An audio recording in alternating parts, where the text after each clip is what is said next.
হাসিনা তো পালাই গেছে, কিন্তু এখনো কিছু দালাল রয়ে গেছে। এই চেতনাবাজরা এখনো নতুন করে ষড়যন্ত্র করবার চেষ্টা করতেছে। কি আশ্চর্যের বিষয়, যেই নেত্রী, যে দলের নেত্রী তার সাধারণ কর্মীদেরকে বিপদের মুখে রেখে পালায়া যায়, এই নেত্রীর নিয়ে গর্ব না বেটা, লজ্জা করা উচিত। এখনো পর্যন্ত দালালি করে। আশ্চর্যের বিষয়, অনলাইনে অফলাইনে এরা এখনো দালালি করতেছে। আরেক দালাল রাষ্ট্রের সর্বোচ্চ পর্যায়ে গিয়ে বসে আছে। আমার আশ্চর্য লাগে, এই চুপ্প রাষ্ট্রপতি, এই ব্যক্তি প্রথম যখন হাসিনা পালাই গেছে তখন বলছে কি যে হাসিনা পদত্যাগপত্র জমা দিয়ে গেছে। এখন কয় পদত্যাগপত্র নাই। এই যেই বিয়ে হয় নাই এটা ডকুমেন্ট খোঁজার দরকার আছে। যেই হাসিনারে বাংলাদেশের মানুষ মানেই না, বাইর করে দিছে, ওর আবার পদত্যাগপত্র দিয়ে এর পদত্যাগপত্র খুঁজে লাভ আছে? তুমি তোমারটা খুঁজো, যে কোনোদিন বঙ্গভবনে আসতেছে জনগণ। চুপ্পু সাহেব নিজের পদত্যাগপত্র সাইন করার জন্য তৈরি হও। বাংলার জনগণ হাসিনার দালালদেরকে ছাড় দিবে না। এদেশে আর হাসিনা এবং মুজিববাদীদের কোন ধরনের ষড়যন্ত্রকারীদের আর প্রশ্রয় দেওয়া হবে না। কি আজীব কথাবার্তা। হাসিনাকে নতুন করে আনবে, যে হাসিনা শত শত আলেমদেরকে এই কাশিমপুর কারাগারে বন্দী করে রেখেছে, যে হাসিনা আলেমদেরকে মৃত অবস্থায় এখান থেকে বের করেছে, যে হাসিনা অসংখ্য আলেমদেরকে রিমান্ডের নামে নির্যাতন নিপীড়ন করেছে। আমি তো নিয়ত করছি আমি একটা মামলা করবো এখন। ডিবি হারুন তেজগাঁও থানায়, আমার এখন চিন্তা ভাবনা আছে তেজগাঁও, আজকে ওইটা নিয়ে পরামর্শ করতেছিলাম। তেজগাঁও থানায় আমার সাথে যেই ঘটনা ঘটেছে, ওই আমার বেইজ্জতির মানহানির মামলায় ডিবি হারুন এবং তৎকালীন পুলিশের প্রধান আইজিপি যে এবং হাসিনা সহ এই কয়েকটার নামে, কাদের, মাহবুবুল আলম হানিফ, এই কয়েকটার নামে মামলা করার চিন্তা করতেছেন। তেজগাঁও থানা মামলা নিবে না? অবশ্যই নিতে হবে। কারণ হলো এদের নামে বেশি বেশি মামলা করা উচিত। এরা আমাদেরকে এক একজনকে মামলা করলে একটা ফায়দা কি জানেন? ধরা খাইলে আজ হোক কাল ধরা কিন্তু খাবে।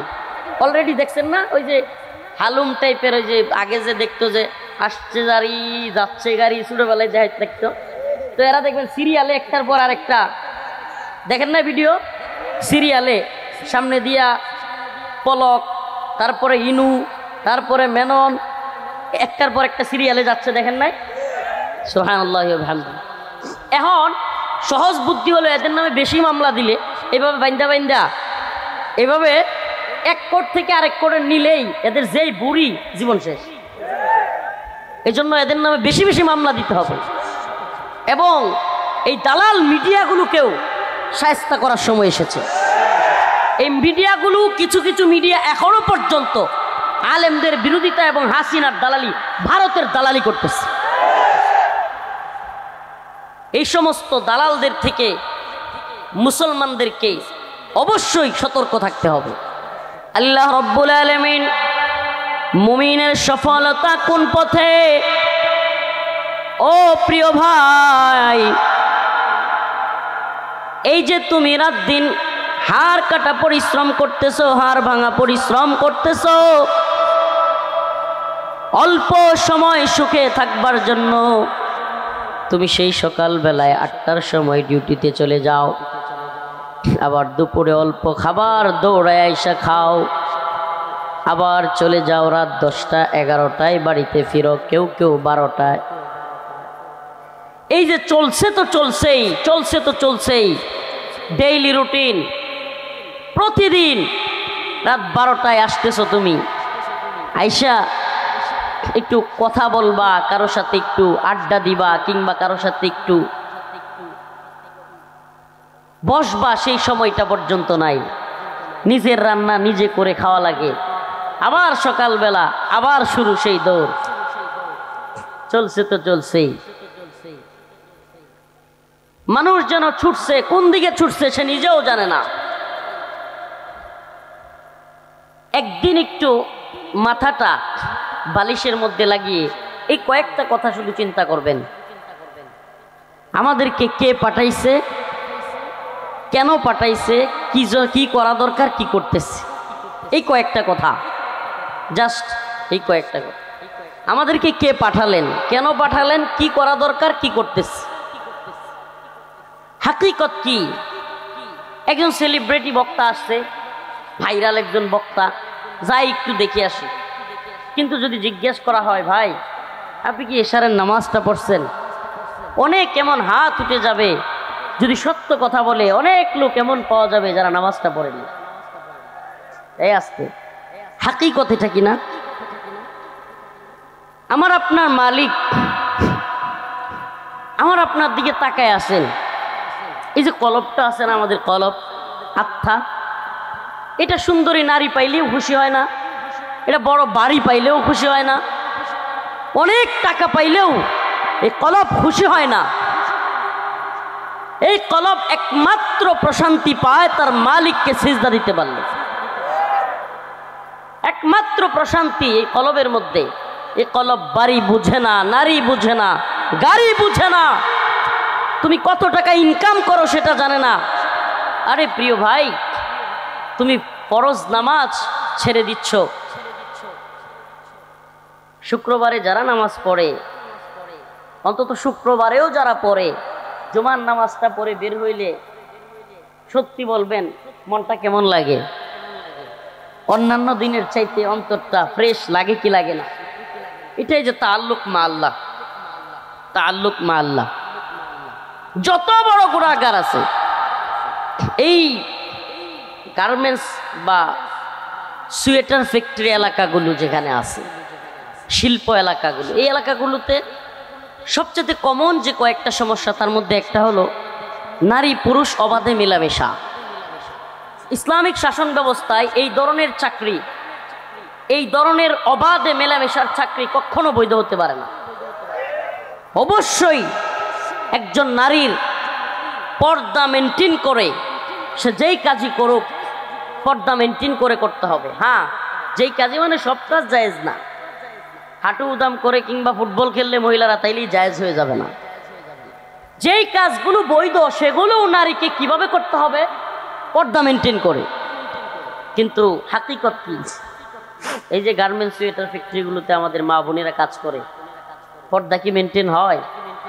যে কারণে অবাধে নারী পুরুষের মেলামেশার সুযোগ তৈরি হয়ে যায়।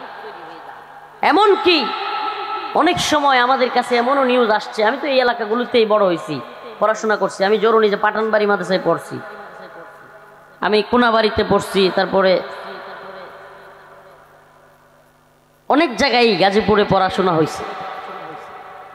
তো যতদূর জানি অনেক নিউজ এমনও আসছে আমাদের কানে যে হুজুর বিয়ে ছাড়াই ছেলে মেয়ে একসাথে থাকে, এমনও ঘটনা আমরা শুনতে পারি। আল্লাহ মাফ করুক। প্রিয় হাজিরিন, প্রিয় উম্মাহ, আসুন আমরা আল্লাহকে ভয় করি, আল্লাহকে ভয় করি, ওই মালিককে ভয় করি যেই মালিক সব কিছুর উপর ক্ষমতাসীন। যদি কোনো বান্দা তার মালিকের দিকে ফিরে আসে, হাদিসের মধ্যে আসছে, কোনো বান্দা মালিকের দিকে ফিরে আসলে তার রব এত বেশি খুশি হন যে মনে করেন একটা উট হারায় গেছে, এটা মরুভূমির মধ্যে, মরুভূমির মধ্যে এক লোকের উট হারায় গেছে যেটা দিয়ে সে যাচ্ছিল বাহন। এমতো অবস্থায় চতুর্দিকে গরম উত্তপ্ত বালি আর বালি, শুধু বালি আর বালি। সে হেঁটে যাবে এই অবস্থা নাই, তার পায়ে ফুসকা পড়ে যাবে। এমন অবস্থায় সে দেখলো তার উটটা হারায় গেছে। চোখের মধ্যে একটা তন্দ্রা ভাব আসছে, হাই হাই পেরেশান, আমি কিভাবে এত বালি, চারদিকে এই বালু পার হব। হঠাৎ করে চোখ খুলে দেখে তার উটটা হাজির। ওই বান্দা যেমন চতুর্দিকে বালু থাকার পরে মরুভূমিতে তার বাহন পায়া খুশি হয়, ও আমার ভাই, ও আমার মা, ও আমার বোন, আমার আপনার মালিক বারবার আমাকে আপনাকে ডাকে, ফাফিরু ইলাল্লাহ,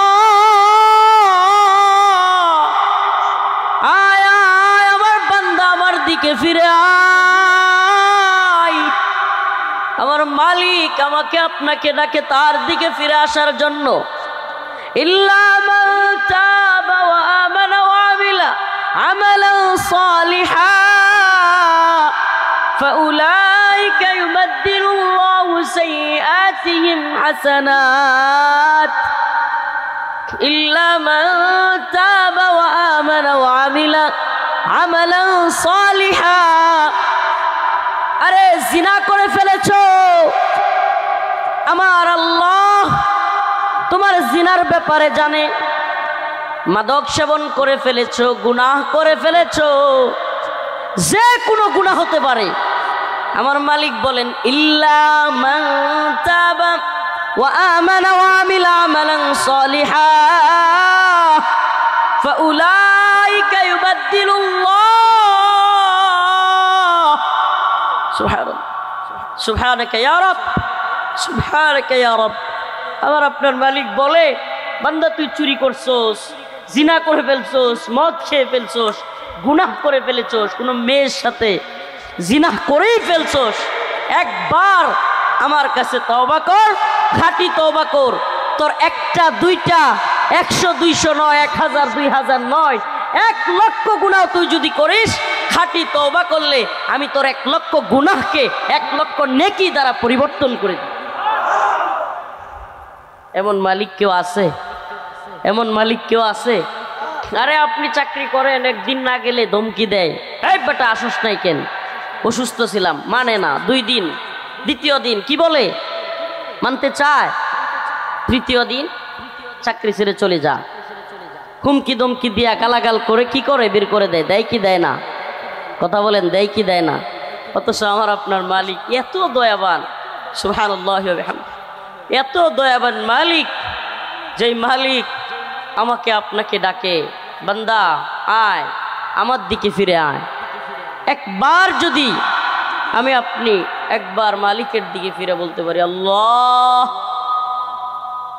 আস্তাগফিরুল্লাহ, সবাই পড়েন আস্তাগফিরুল্লাহ ওয়া আতুবু ইলাইহি, আস্তাগফিরুল্লাহ বলেন। বাবা এই মাহফিলে এসেও যদি অন্তত ইস্তিগফারটা না পড়তে পারেন। হাদিসের মধ্যে আসছে যে ব্যক্তি বেশি বেশি ইস্তিগফার পড়ে আল্লাহ পাক তার রিজিকের ব্যবস্থার জিম্মাদারি তিনি নিয়ে নেন। সুবহানাল্লাহ। ভাই কি রিজিকের চিন্তা করতেছেন আপনি? সেই সকাল থেকে অফিসে গেলেন তো গেলেন, সেই রাত্রে বেলায় আসলেন 12টা 1টায়, আবার ঘুমালেন নিজে নিজে রান্না কইরা। এই 5-6 ঘন্টা ঘুমানোর জন্য সারাদিন সারা রাত খাটেন, কবে আপনার সফলতা আসবে? এই আশায় কেটে যায় আরো কিছু পথ, একদিন সব ঠিক হবে। সবাই তো এটাই আশা করে নাকি? এই আশাই চলতে থাকে, একদিন সব কি হয়ে যাবে? ঠিক হয়ে যাবে, আমার টাকা পয়সা হয়ে যাবে, আমার বাড়ি হয়ে যাবে, গাড়ি হয়ে যাবে, মেয়েটাকে বিয়ে দিয়ে ফেলবো, আমি খুব সুখে থাকবো। আরে এই ওয়াজ যারা শুনতে আসছে জাস্ট দেখতে আসছে, এটা একটা ফ্যান্টাসি, দেখতে আসছে, আবার সে যেই সেই। তাহলে আমাদের প্রোগ্রামের ফায়দাটা কি? এত এত মাহফিল, এত এত বয়ান, এত এত আলোচনা, অথচ মানুষগুলোর মধ্যে কোনো চেঞ্জ নাই। তার মালিককে সে যেন চিনেই না। কবে শেষ মসজিদে গিয়ে তার মালিককে সিজদা দিয়েছে এটাও মনে নাই। কি হয়ে গেল ভাই? আমাদের কি হয়ে গেল? আমরা কি সেই মালিকের কাছে ফিরে যাব না? আরে পৃথিবীতে সব কিছু নিয়ে মতানৈক্য আছে, আল্লাহকে নিয়ে মতানৈক্য আছে, রসুলকে নিয়ে মতানৈক্য আছে, মাযহাব নিয়ে মতানৈক্য আছে, সব কিছু নিয়ে মতানৈক্য আছে, কিন্তু মরতে হবে এটা নিয়ে মতানৈক্য আছে। তা আমরা কি মরবো না? মালিকের কাছে ফিরে যাব না? তো সামান কি? আমার আপনার কাছে কি আছে? কোন সফলতার পথে হাঁটতেছেন? ও ভাই, ও গার্মেন্টস সোয়েটার ফ্যাক্টরিতে কাজ করা বোন, ও আমার মা, ও আমার ভাই, তোমাকে 100 কোটি টাকার মালিক হয়ে দেখার দরকার নাই তুমি কেমন সুখে থাকবা। এই কোটিপতি বাড়িওয়ালাদের দিকে তাকায় দেখো, এরা সুখে নাই, সুখে নাই, সুখে নাই। বিশ্বাস করো, তোমাকে 100 কোটি টাকার মালিক হয়ে দেখতে হবে না আমি কেমন সুখে থাকি। এদের দিকে তাকায় দেখো, এদের অবস্থানগুলো দেখো, এদের ড্রাইভার, এদের সুইপারদের কাছে জিজ্ঞাসা দেখো, এদের নারী এবং স্বামী স্ত্রীর মধ্যে সম্পর্কটা দেখো। তুমি টাকা পয়সা হইলেই সফলতা আসবে, বাড়ি গাড়ি হলেই সফলতা আসবে, সুনাম যশ খ্যাতি আসলেই সফলতা আসবে, এই কনসেপ্টে থাকলে আপনি মুমিনের প্রকৃত সফলতা কি সেটাই জানেন না। আমার আল্লাহ রাব্বুল আলামিন সূরাতুল মুমিনুনের মধ্যে বলেন, قد أفلح المؤمنون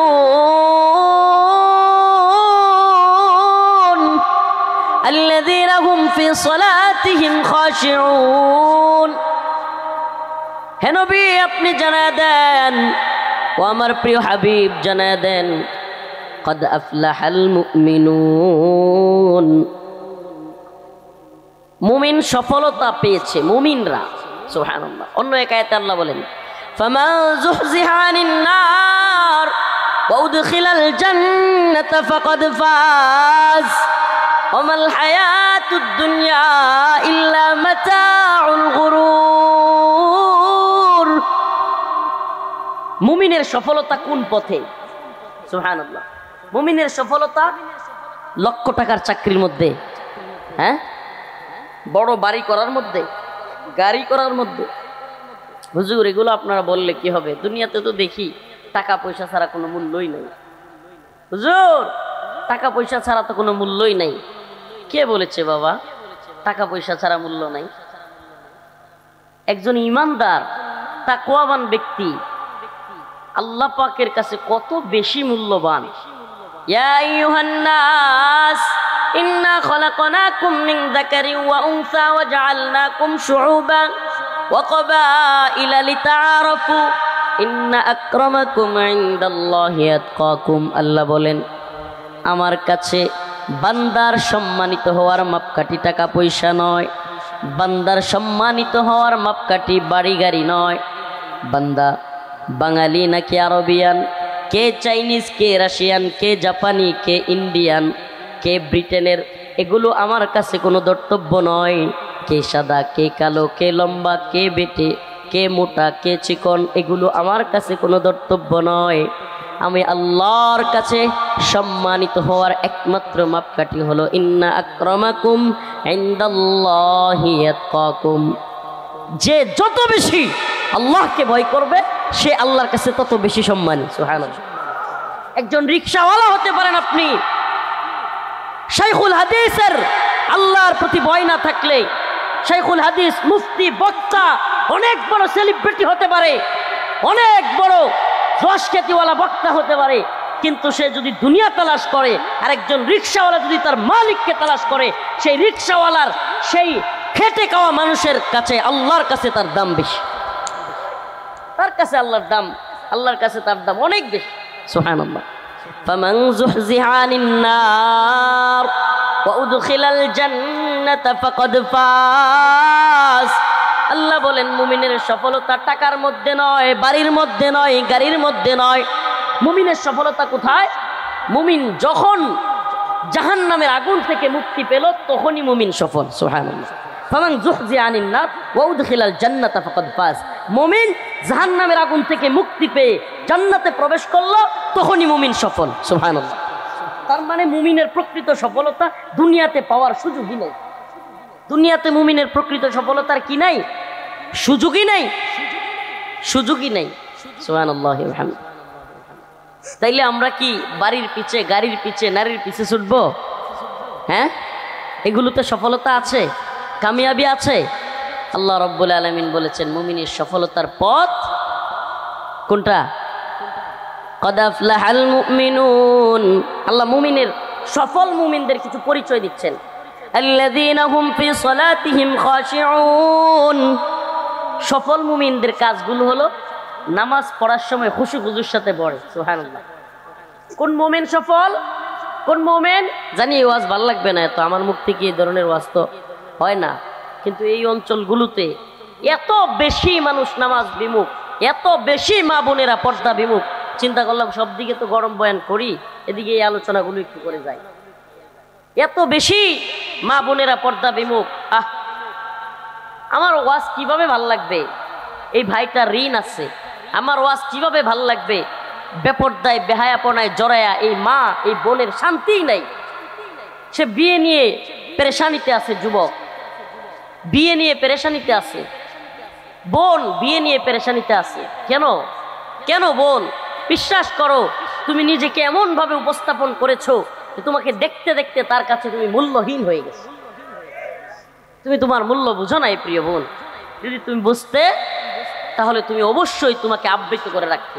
তুমি কি দেখো না স্বর্ণের দোকানের সবচাইতে দামি জিনিসগুলোকে কত প্যাকেটিং করে কত গভীরে রাখা হয়? দামি জিনিস সব সময় আড়াল করে রাখা হয়, আর ফুটপাতে বিক্রিত হয় সেই জিনিসগুলো যেগুলো মূল্যহীন। তো প্রিয় মা, প্রিয় বোন, তুমি তখনই দামি যখন তুমি আবৃত রাখবে নিজেকে। তুমি মনে রেখো, শেখ হাসিনা কিংবা বেগম খালেদা জিয়া পর্দা না করলেই পর্দার বিধান রহিত হয়ে যায় নাই। কোনো ব্যক্তি সুদ খেলে কিংবা সুদের কারবারে আপডেট করলে সে রাষ্ট্রের যত বড় দায়িত্বশীল হোক, তাহলে সুদ আল্লাহর কাছে হালাল হয়ে যায় নাই, ইসলামের মধ্যে হালাল হয়ে যায় নাই। কোনো ব্যক্তি জিনা করলে সে যত বড় ব্যক্তি হোক, জিনার লাইসেন্স হয়ে যায় নাই। এটি একটু ভালোভাবে বুঝতে হবে। আমাদের দেশের প্রধানমন্ত্রী পর্দা করে না, আর আমরা কি পর্দা করি? প্রধানমন্ত্রী পর্দা করে না, এজন্য পর্দার বিধান রহিত হয়ে যায় না। অনেক আলেম এই প্রধানমন্ত্রীদের সাথে গিয়া দলাদলি করতে পারে, তাই বলে পর্দার বিধান উঠে যায় না। ভালোভাবে বুঝতে হবে। গায়রতহীন আলেমরা এ ধরনের কাজ করতে পারে, কিন্তু ইমানি গায়রতওয়ালারা কখনো এই সমস্ত দরবারে গিয়ে দলাদলি করবে না। দরবারে আলেমদের কাজ খুব স্পষ্ট। যাক, ওইদিকে আমার আলোচনা নয়। আমার আজকের আলোচ্য বিষয় মুমিনের কয়েকটা সিফত বলি শেষ করব। قد أفلح المؤمنون الذين هم في صلاتهم خاشعون। আল্লাহ পাক খাঁটি মুমিনদের, প্রকৃত সফল মুমিনের কিছু বৈশিষ্ট্য বলতেছেন। সফল মুমিন কারা? যারা নামাজ খুশুখুজুর সাথে পড়ে, বিনয়ের সাথে নামাজ পড়ে। কিসের সাথে? বিনয়ের সাথে। রাইসুল মুফাসসিরিন আব্দুল্লাহ ইবনে আব্বাস রাদিয়াল্লাহু আনহু বলেন, এই আয়াতে মুমিনদের পরিচয় দেওয়া হয়েছে এমন যারা নামাজের সময় আল্লাহর দিকেই মুতাওয়াজ্জু থাকে, যারা নামাজের সময় একাগ্র চিত্তে আল্লাহর দিকে মনোনিবেশন করে। সুবহানাল্লাহ।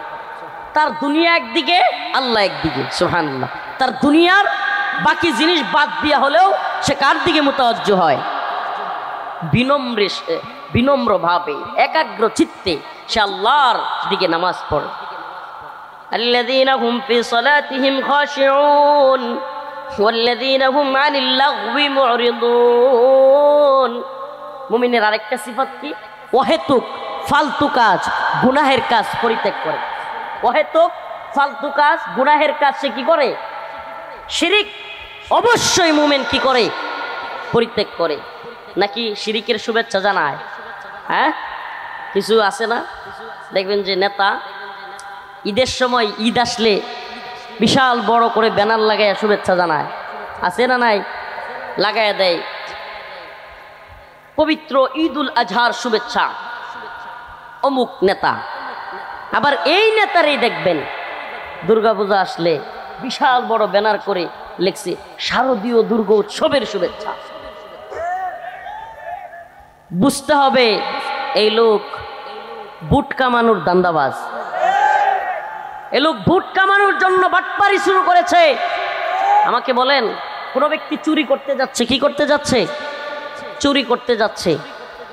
আমাদের এলাকায় কোন নেতা কি আছে যে এই শুভেচ্ছা জানাবে, বড় করে একটা সাইনবোর্ড লাগাবে, বড় করে একটা পোস্টার লাগাইয়া রাস্তার মোড়ে দিবে যে কাল্লা চোরা ভাই, তোমার প্রতি শুভেচ্ছা রইল, তুমি আগায়া যাও, আরো চুরি করো? কথা কয় না। কোন ব্যক্তি খুন করতে যাচ্ছে, খুন, বলেন তো কোন ব্যক্তি শুভেচ্ছা জানাবে যে ঠিক আছে মার্ডার একটা করছো আরো 10টা করো? শুভেচ্ছা জানাবে? ও প্রিয় ভাই, ও প্রিয় মুমিন ভাই, তোমার কাছে কি চুরির চাইতে আমার রবের সাথে শিরিক করাটা আরো দুর্বল হয়ে গেল? চুরির কাজটা তোমার কাছে গুরুত্বপূর্ণ হলো। জীবনে কোনোদিন তুমি চুরির ক্ষেত্রে বললা না, চুরকে কোনোদিন শুভেচ্ছা জানাইলা না, কিন্তু দুর্গা উৎসবের দুর্গা পূজার শুভেচ্ছা জানাইয়া দিলা। তাইলে আমার আল্লাহর সাথে শিরিক করা এটা কি তোমার কাছে আরো গুরুত্বহীন হয়ে গেল? নাউজুবিল্লাহ। এটা কি গুরুত্বহীন? তো এই সমস্ত দান্দাবাজদের থেকে সাবধান থাকতে হবে। কে আমরা? ইমানের পাহারাদার। কিসের পাহারাদার? নাকি মন্দিরের পাহারাদার? আমার কথা কি বুঝাইতে পারতেছি না? এ মুমিন লা ইলাহা ইল্লাল্লাহ পড়েছে কেন? ইমানের পাহারাদারির জন্য, ইসলামের পাহারাদারির জন্য, কোন অহেতুক মূর্তির কিংবা মন্দিরের দারোয়ান সাজার জন্য নয়। আপনি কি মনে করেছেন আপনি মন্দির পাহারা দিলেই, আপনি গিয়া মন্দিরের দারোয়ান সাজলেই ভারত খুশি হয়ে যাবে? ভারতের ভয়ে যদি এগুলো করে থাকেন কিংবা খুশি করার জন্য এগুলো করে থাকেন, তাহলে শুনেন, আজকে বলে যাই, আমাদের দায়িত্ব এই মুমিনদের ঈমানকে হেফাজত করা। 4 দিন পরে এই ভারত থেকে এই হিন্দুত্ববাদীরা আমাদেরকে কি বলবে জানেন? মগার দল, আমরা এদের বাবরি মসজিদ ভেঙে দেই, বিভিন্ন মসজিদ বিভিন্ন মাদ্রাসা আমরা বুলডোজার দিয়ে ঘুরায় দেই। ভারতের অবস্থা কি? মুসলিমদের মসজিদ ভাঙতেছে কি ভাঙে না? আমাদের বাবরি মসজিদ সেই সম্রাট বাবরের সময়ের শত শত বছরের পুরাতন মসজিদ এরা ভেঙে গুড়িয়ে দিছে কি দেয় নাই? শুধু কি গুড়ায় দিছে, সেই জায়গায় রাম মন্দির নির্মাণ করছে। এরা 4 দিন পরে আমাদেরকে বলবে, অলরেডি বলা শুরু করছে, যে আমরা এদের মসজিদ ভেঙে গুড়ায় দেই, এদের মাদ্রাসা বুলডোজার দিয়ে গুড়ায় দেই, এদের ঘর বাড়ি বুলডোজার দিয়ে গুড়ায় দেই, আর এই মগার দল বাংলাদেশে আমাদের মন্দির আর মূর্তির দারোয়ানগিরি করে। কমিটি কইরা কইরা মন্দিরের দারোয়ান সাজছে। যে নেতা, যে নেত্রী আপনাকে মন্দির পাহারা দিতে বলবে, মূর্তি পাহারা দিতে বলবে, সাবধান, আপনার ঈমান বলতেছে, আপনার রাসূল বলতেছে, আল্লাহ বলতেছেন ইন্না শিরক লাযুলমুন আযীম, আমার রাসূল বলতেছেন লা তাআতা লিমাখলুকিন ফি মাসিয়াতিল খালিক, স্রষ্টার অবাধ্যতায় সৃষ্টির কোনো আনুগত্য নাই। শিরিক হলো ভয়াবহ অন্ধকার। হাদিসের মধ্যে এসেছে, যেখানে শিরিক হয় তোমরা সেই জায়গা এড়াইয়া চলো, কেননা শিরিক যেখানে হয় সেখানে আল্লাহর গজব নেমে যায়। আমাকে বলেন, আপনি মন্দিরে গেছেন পূজা দেখতে, শুভেচ্ছা জানাতে, আল্লাহ না করুক সেখানে আপনার মৃত্যু হলো, আপনার জায়গাটা কোথায় হবে? কোথায়? এই মুমিন কোথায় যাবে? আর কাফের? এই বিশ্বাস আছে তো নাকি কাফেররাও জান্নাতে যাবে? হ্যাঁ, তো যে আয়াত কারিমা মুমিনের সফলতা, মুমিন অহেতুক কাজে জড়ায় না, কিন্তু মুমিন এক গর্তে 2 বার পাও দেয় না, এক গর্তে 2 বার পা দেয়। আমি তো আরেকটা নিয়ত করেছি, সিরিজ আকারে, সিরিজ হাসিনা এবং তার সরকার কত প্রকারের জুলুম মানুষের সাথে করেছে, এটার সিরিজ আকারে পর্বে পর্বে আলোচকদেরকে দিয়া বিভিন্ন মাহফিলে সারা দেশে। আমি ভাবছিলাম যে এদের নিয়ে আলোচনা করে আর দরকারটা কি? এদের নিয়ে আলোচনা করা তো এমন সহজ। বর্তমান নতুন সরকার কোনো ইসলাম বিরোধী কোনো কথা বলে কিনা, এই ব্যাপারে কথা বলা দরকার আমাদের।